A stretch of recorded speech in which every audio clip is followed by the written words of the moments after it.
Okay sir.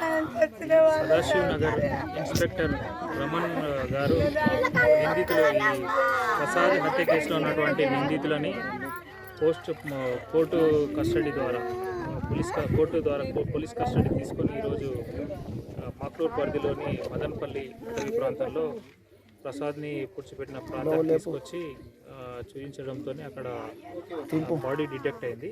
ఆ detect అయిన బాడీకి వాళ్ళ బంధువుల సమక్షంలో పంచనామా నిర్వహించడం, అదేవిధంగా పోస్ట్ మార్టం నిర్వహించి విచారణ అనేది చేపడుతున్నాం. అయితే సార్ దీనికి అందరికి సంబంధించి అంటే కస్టడీ తీసుకున్న తర్వాత ఇంకొక బాడీ దొరకాల్సింది, దానికి సంబంధించి ఏమైనా తెలిసింది? ఇప్పుడు దీన్ని అన్ని సబ్సిక్వెంట్గా జరుగుతున్నాయి. ఇంకొకటి గోదావరి బ్రిడ్జ్లో ఇతని యొక్క భార్యని అక్కడ పడేసిన అన్నట్టు సమాచారం అనేది వీళ్ళు అక్కడ బాసరా పోలీస్ స్టేషన్లో కంప్లైంట్ ఇవ్వడం జరుగుతుంది. కంప్లైంట్ తర్వాత దర్యాప్తులో భాగంగా దాన్ని కూడా ట్రేస్ చేయడం జరుగుతుంది.